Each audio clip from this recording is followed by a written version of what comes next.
Hi everyone, I'm Marlene Moore, creator of the Back to Basics piano method, sometimes called the Back to Basics piano curriculum books 1 to 10.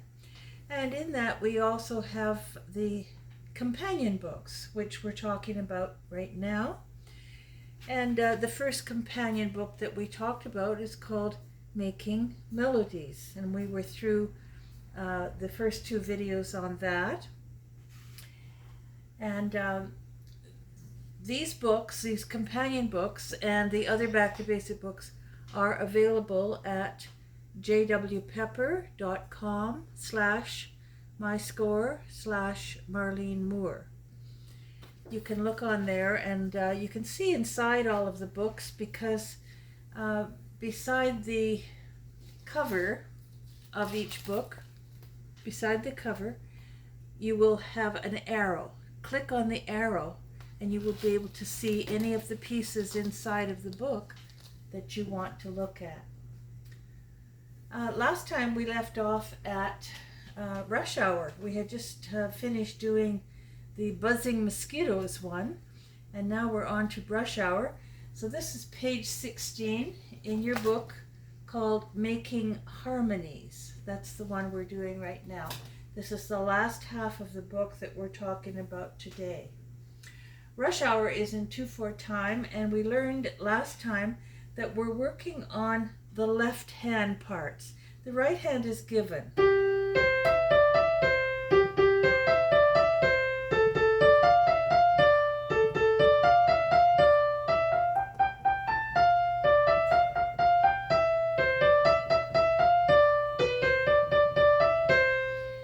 Music is getting a little bit more difficult, or a little more intricate now, but that's good. We're in A minor, so we have to figure out what we're going to do. Oh, sorry, we're in C major. I was thinking A minor, but there's a C, E, G there that kind of collides with the G, and what I would like to do is move that down. Move it down an octave, so from the middle C range to the C below middle C, to give it that, to give the right hand some space. Alrighty, here we go.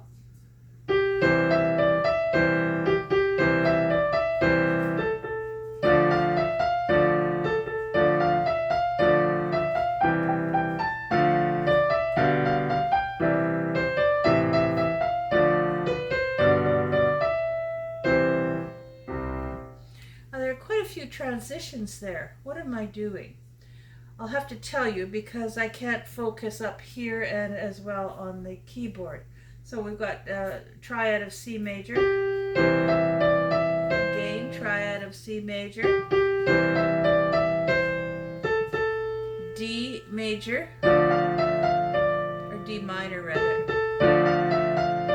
D, F, A, and then C. I'm up to middle C now. And I'm going to B, D, G, back to C. I like A minor for this, A, C, E. C, E, G, dominant sevenths, F, G, B, D, and 4-note form here, dominant seventh. You can also do that in octaves.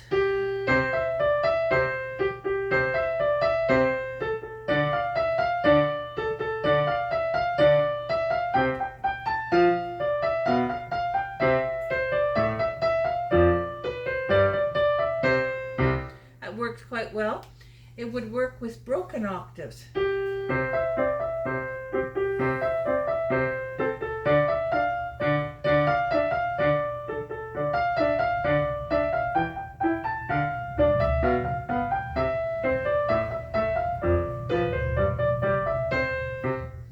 It would work with Alberti bass or 4-note forms, depending on the age of the child and their piano, the size of their hand and their piano technique.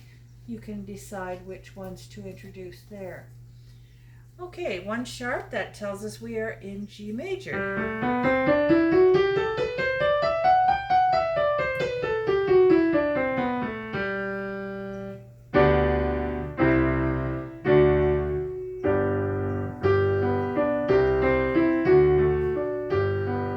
Mess about with a scale and you will have a piece before you know it. Actually, this is not G major, this is E minor. G major, and the relative minor for G major is E minor. I didn't look fast enough. There we go.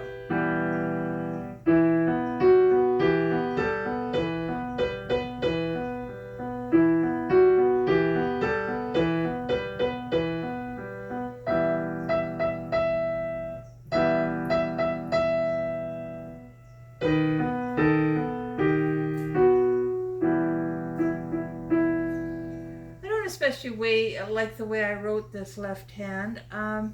If they're marching crows, I would think that maybe we would want to have a few more solid chords there.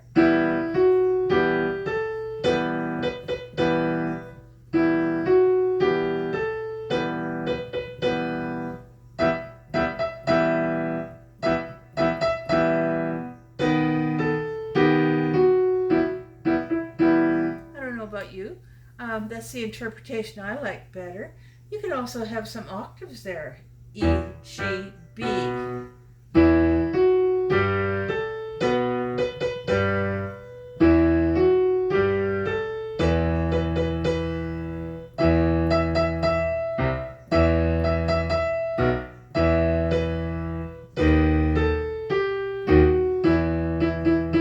That might work. Don't be afraid to make mistakes. I need to keep reminding you of that because we have to make mistakes in order to figure out which sounds are supposed to go where. They all have a slot and you get several choices of those sounds, but we need to take time to figure that out. Okay? A lazy day.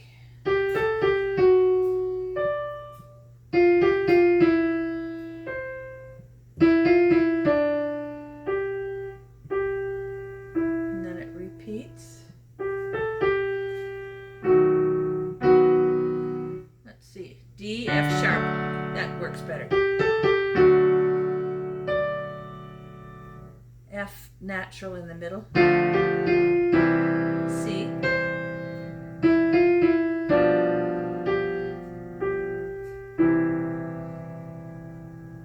You can break up those chords if you want. We're doing D, F sharp, A, and then this is just a D.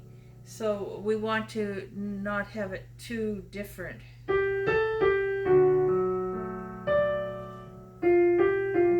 Maybe C here. G. C.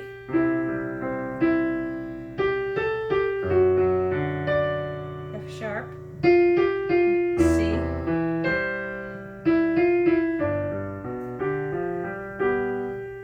Did you like those octaves? I like the octaves. Let's try it with some octaves. I'm going to go up here.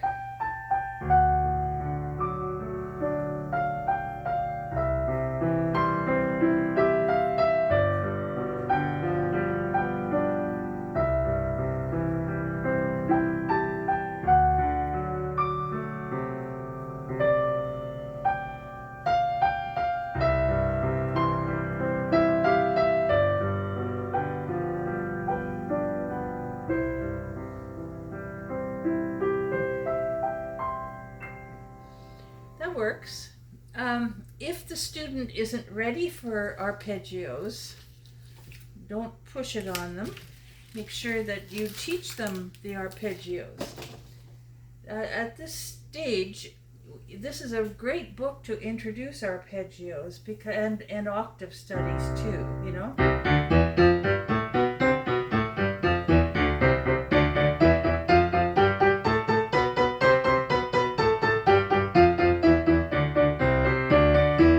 So on. Make sure that that you tell the student not to play the octave studies any more than once a day. You don't want them to have tendinitis, and it is quite common when children overdo octave studies and they're not ready for them.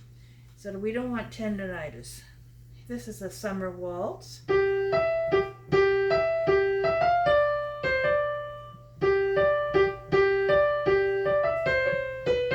Repeat.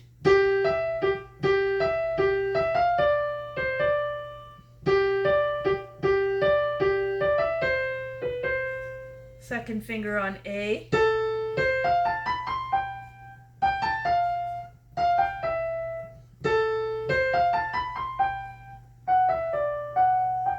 Repeat that from the beginning.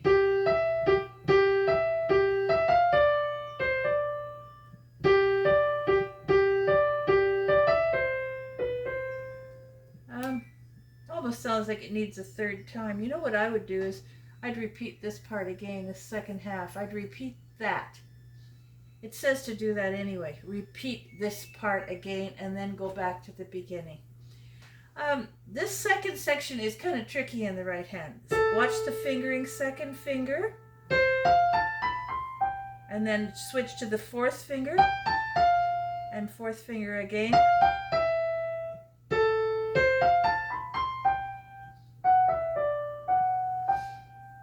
It's all part of the waltz. Now we've got broken triads here.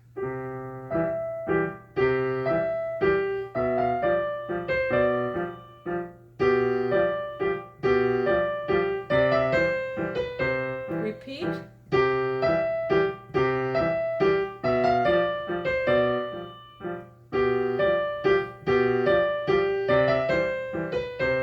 Second finger and moving up.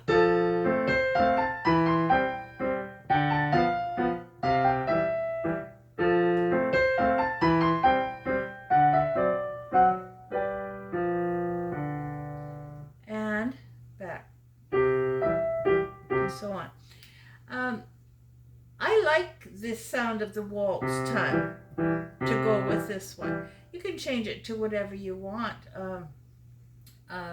even octaves or a moving bass. What would a moving bass sound like? No.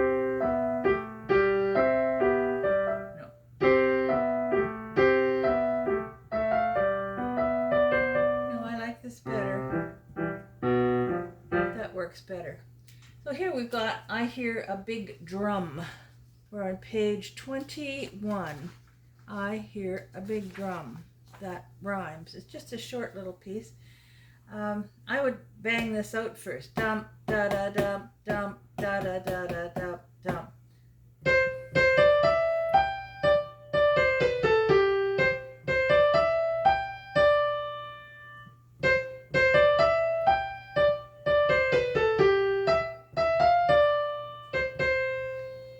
Got a given Alberti bass to start, which would be C, G, E, G, going to the second one, B, G, D, G.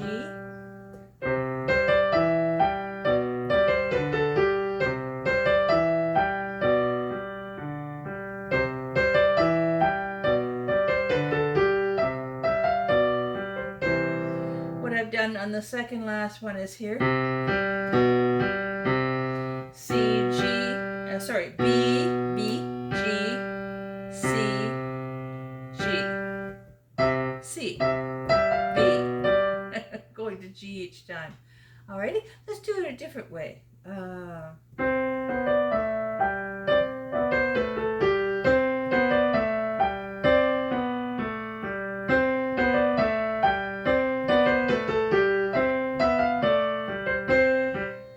I'm walking down and walking down and C, B, A, G.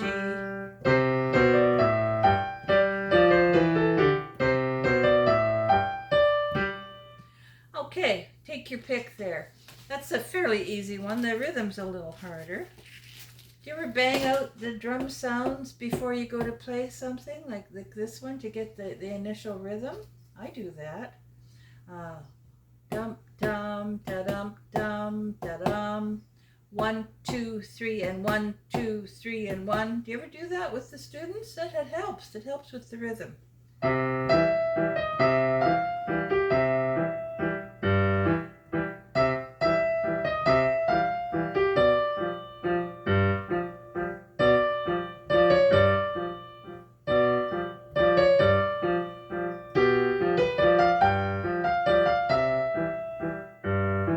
What am I doing there? I'm going C, C,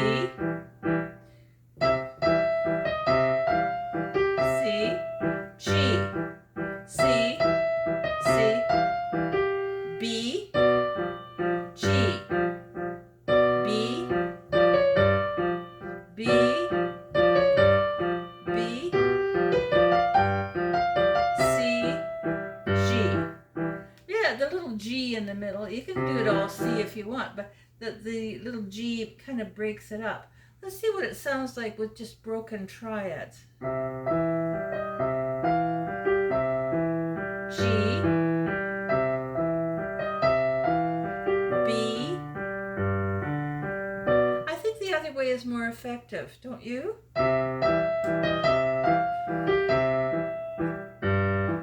Yes, you can see the old-fashioned waltz. You can see them going around and around and around. I can. Can you see that? Do you see pictures when you hear music? I do sometimes. Mostly I just hear sounds. October in F major. That's different.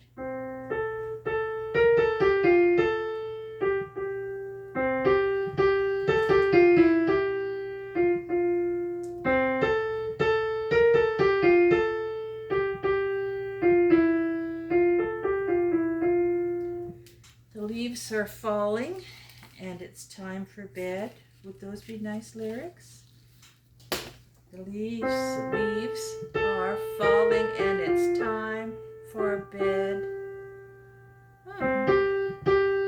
I will rest my head. Anybody good at doing lyrics? Oh, there you go. Don't forget you've got a B flat in this one.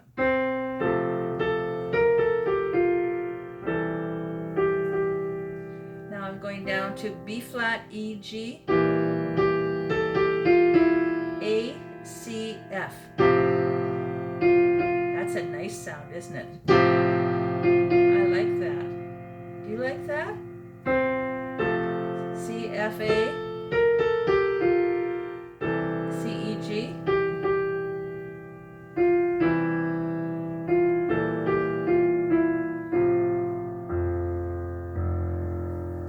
Now this would also be beautiful if you played it an octave higher and put arpeggios in the left hand. I think. Let's try it. I haven't tried it, but let's see what happens with that.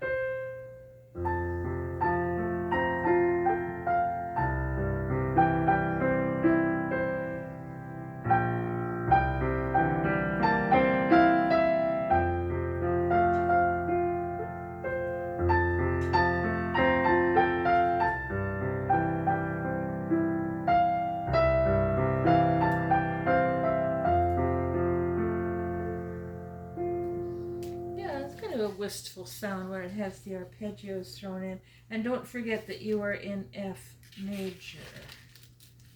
Here is sailing. The seasons have changed. It's now sailing time.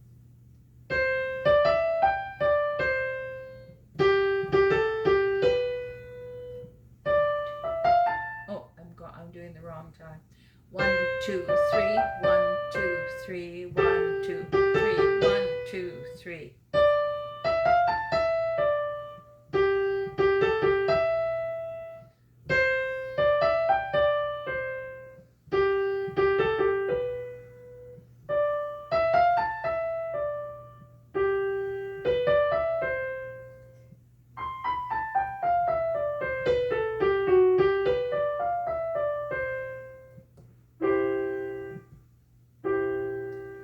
A basic 3-4 times, so let's try it the way it's got this started here with the broken triad. 1,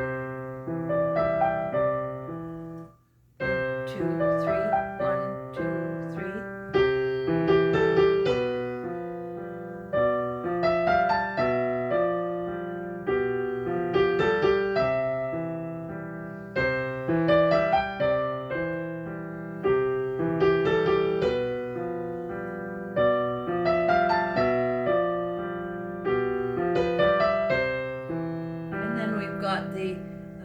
descending scale passage. And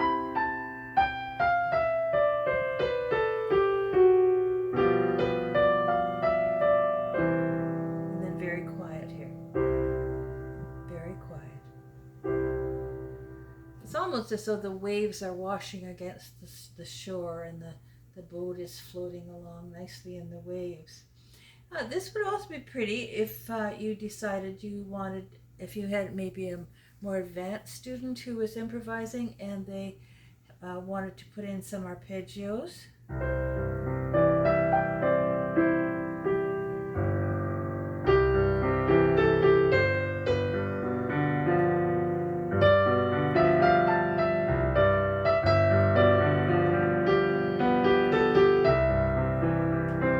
And so on. Have to work on that one.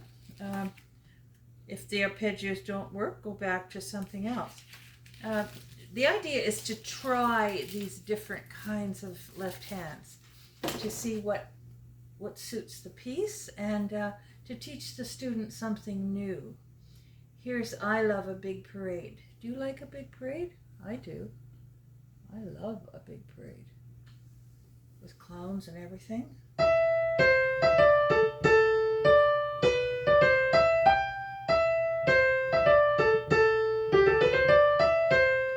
Scale.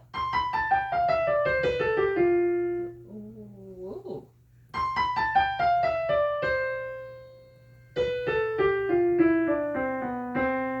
Tricky. Try that scale again. Oh, I see what it is. They have to put the fourth finger over on the E, and usually we're used to putting the third finger, so you'll have to watch that. That's a very, very tricky spot.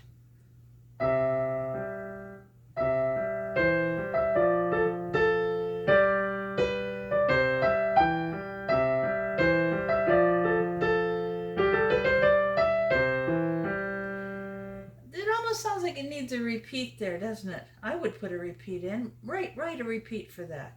That needs a repeat, that first section.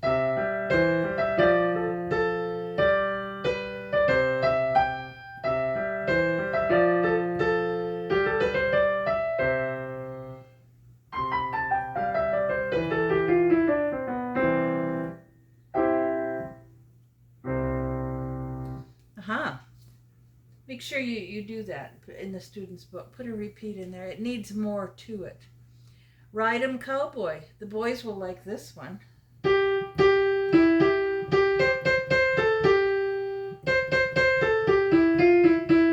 Okay, here we go.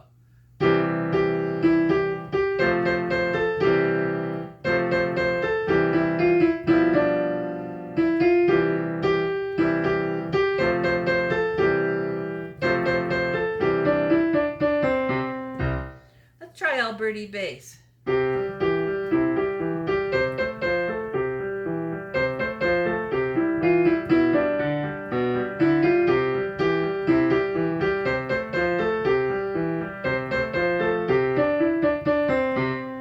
Aha, that works.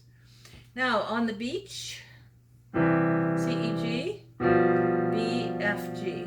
Pretty much all the way through, and we get to turn the page this time. That's nice. Getting bigger pieces. I'm going to try the pedal with this.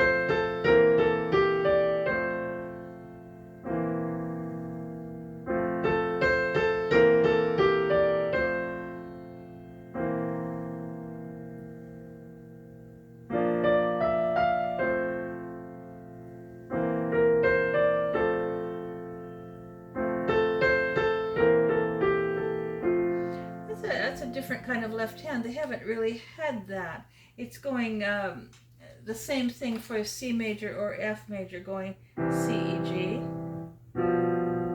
B, F, G. just repeating it all the way through, and then do the same format when you get into the F. Very soothing. I find that very soothing. And now we have that story of that kid that's always telling tattletales on somebody else. You have a tattletale, Johnny did this, Johnny did that. She's always telling things.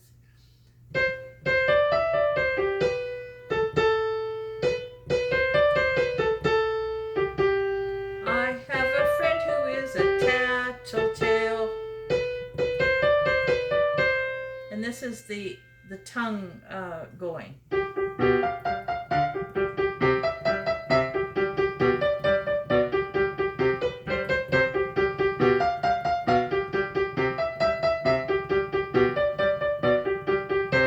And I would even repeat that about the tongue wagging again. It's going.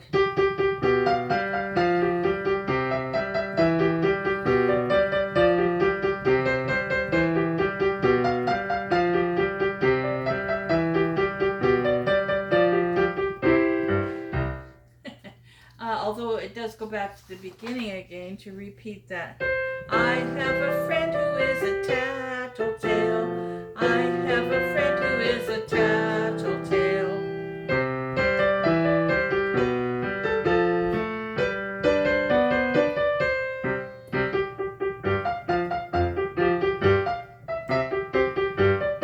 You can do it in octaves or continue with the Alberti bass. Have fun with that one. They all like the Tattletale song. I've taught it maybe 3 times to ones that were in the early edition of this book, and they really liked it. I just heard a little secret, and this starts on C major.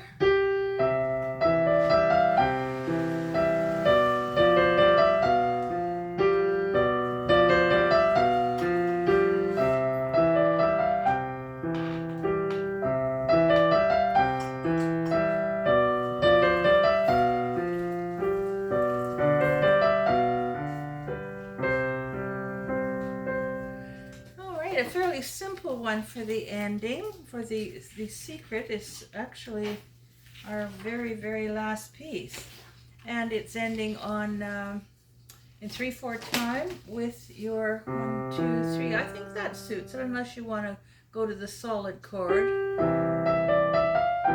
or mix it up. I'm doing B, F, G here.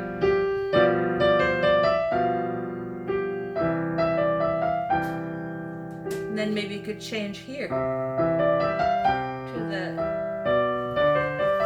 triads.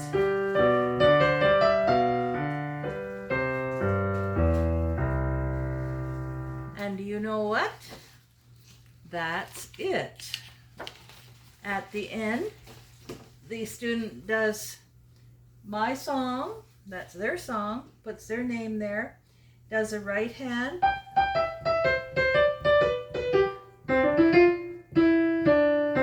whatever they want to write at that stage, and puts a left hand with it, and make sure you give them a sticker. After this book is finished, at the end of this book, it may be a very good idea to get the book that is called Composer's Notebook, and all it is staff paper that is large, and you can get one for, I think it's $5 or less in my Back to Basics books. I did that making just nothing but staff paper because you'll be surprised at how many children will want to do more of just their own songs. So the staff paper is about this size. What I used to do is I used to buy them the Composer's Notebook when they had finished this as their special surprise. I used to do that. I had one fellow who just bought 17 copies of Composer's Notebook. It didn't cost that much. And apparently he has an awful lot of, this is a Canadian fellow, he has an awful lot of auditory students. And that's good. That's good. Okay, I'm going to say goodbye now. This has been fun for me. I hope it was fun for you. And don't forget, you need, if you haven't got them already, you need to have your own books. You should try doing this before you ever teach it. Making melodies, your own books, making harmonies. And again, these are available jwpepper.com/myscore/Marlene Moore. Well, this has been a pleasure. Our next one that I'm not sure which one is going to be next, but I'm going to do very soon another companion book. I'll just let that be a surprise because that'll be next week's treat. Okay? Thanks for listening. Bye for now.